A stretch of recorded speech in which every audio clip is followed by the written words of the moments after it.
Hello बच्चों, let's see the question. A 2 kg block slides on a horizontal floor with a speed of 4 meter per second. It strikes a uncompressed spring and compresses it till the block is motionless. कैसा हो जाता है motionless? The kinetic friction force is 15 Newton.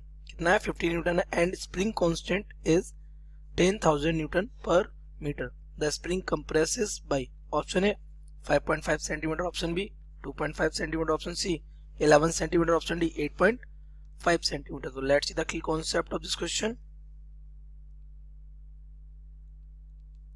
The key concept of this question is work energy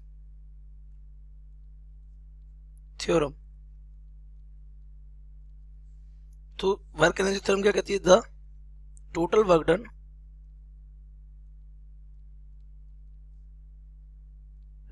on a body is equal to its change in kinetic energy. किसके equal होता है? उसकी change in kinetic energy. That means the work done is equal to क्या हो जाएगा? Delta K हो जाएगा. ये that means K final minus K initial. W is equal to K final minus K of initial. ये रहेगा आपका क्या? Work done. तो देखिए क्वेश्चन में क्या कह रहा है? 2 kg का ब्लॉक स्लाइड हो रहा है किस पे? हॉरिजॉन्टल फ्लोर पे. कितनी स्पीड से? 4 मीटर पर सेकेंड. तो देख लेते हैं यहाँ पर हमारा ये क्या है? Horizontal floor. तो ये हॉरिजॉन्टल फ्लोर है हमारा और यहाँ पर क्या है? एक स्प्रिंग लगी हुई है. स्प्रिंग किस स्टेट में? अनकम्प्रेस्ड स्टेट में. तो ये हमारी क्या लगी हुई है यहाँ पर? ये स्प्रिंग यहाँ पे लगी हुई है. अब आपको पता है ये कहाँ जा रहा है?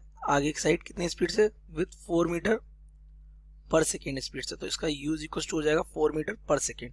तो ये कहाँ? कहीं इसके आगे स्ट्रेट तक जाएगा. ये इसके नीचे मैं यहाँ पे इसको ड्रॉ कर देता हूँ. ये तो ये फ्लोर मान लेते हैं इस पे. तो ये ब्लॉक यहाँ पे आके रुक जाता है. ये इस पोजीशन पे आके क्या हो जाएगा? ब्लॉक रुक जाएगा. ये और ये स्प्रिंग क्या हो जाएगी? यहाँ पर कंप्रेस हो जाएगी. तो ये इस पोजीशन पे आ जाता है. तो इस पोजीशन से इस पोजीशन में आने में इसको डिस्टेंस कितनी चलनी पड़ी? x. अब जब ये यहाँ पे स्लाइड कर रहा होगा तो इस पर एक पीछे की तरफ फोर्स लग रहा होगा. कौन सा? फ्रिक्शन, काइनेटिक फ्रिक्शन F के. तो इस पर दो वर्क डन हुए होंगे. कितने? दो. एक तो इस काइनेटिक फ्रिक्शन ने किया और दूसरा कौन कर रहा है? स्प्रिंग कर रहा है. और इसकी जो यहाँ पर जो स्पीड होगी वो कितनी हो जाएगी? v will be equal to 0. तो यहाँ की काइनेटिक एनर्जी रहेगी जो इनिशियल होगी, यहाँ की काइनेटिक एनर्जी होगी जो फाइनल होगी. तो from work energy theorem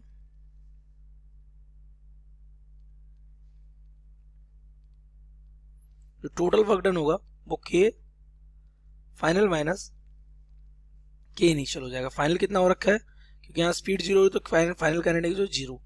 work done कितने? दो हो रहे हैं. एक अगेंस्ट फ्रिक्शन और एक वर्क डन हमारा हो रहा है किसके अगेंस्ट? स्प्रिंग के अगेंस्ट. तो यहाँ पे ये हो जा रहा है कितना? 0 और माइनस के इनिशियल कितना हो जाएगा? Half m. और ये इनिशियल वेलोसिटी कितनी है? इसको u स्क्वायर मान लेते हैं, कोई प्रॉब्लम नहीं. अब फ्रिक्शन के अगेंस्ट वर्क कितना? तो डिस्प्लेसमेंट किधर है? इधर. फ्रिक्शन किधर वर्क कर रहा होगा? बैकवर्ड. तो यहाँ पे वर्क डन हो जाएगा फोर्स इंटू डिस्प्लेसमेंट. एफ के डिस्प्लेसमेंट कितना है? x और कॉस कितना हो जाएगा? 180 डिग्री.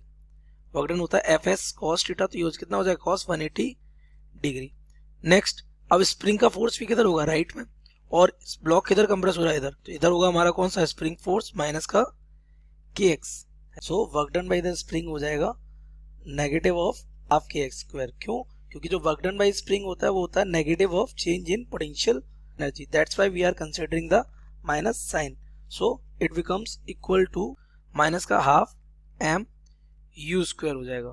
ठीक है, ये माइनस का होगा तो माइनस का आ जाएगा कितना? एफ के एक्स माइनस का हो जाएगा हाफ स्मॉल के एक्स स्क्वायर, जहाँ के क्या है? स्प्रिंग कांस्टेंट, इक्वल माइनस का half m u square.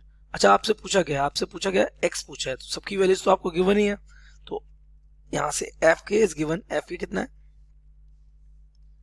F के is it is 15 Newton. It is 15 Newton. इसके बाद आपको गिवन है स्मॉल के. दिस इज 10,000 न्यूटन पर मीटर. इसके बाद आपको गिवन है mass of the block 2 kg.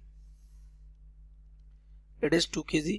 And u आपको गिवन है कितना? 4 मीटर पर सेकेंड। अगर हम सारी वैल्यूज यहाँ पुट कर दें तो सबसे पहले एफ की बात करें तो माइनस का 15x हो जाएगा, माइनस का हाफ, के की वैल्यू हो जाएगी 10,000 और एक्स स्क्वायर, इसके बाद इक्वल में हो जाएगा हाफ, माइनस का ये मास हो जाएगा इसका 2 और यू स्क्वायर 4 का स्क्वायर हो जाएगा यहाँ पे ये, तो यहाँ से इसको 5 टाइम्स तो ये हो जाएगा 5000 एक्स स्क्वायर, इसको इधर भेज दीजिए, ये प्लस का 15x और ये 2 से 2 हो जाएगा कैंसिल और माइनस का 16 इज इक्वल टू कितना हो जाएगा 0। ये आपकी अब क्या बन गई, एक क्वाड्रेटिक इक्वेशन बन गई। और इस क्वाड्रेटिक इक्वेशन को अगर आप सॉल्व करेंगे तो on solving this you can use the Dharacharya method.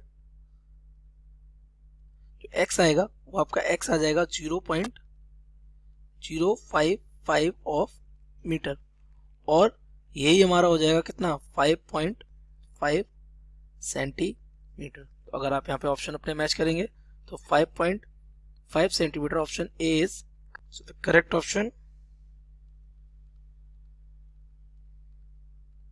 A. I hope you understood it well. Best of luck.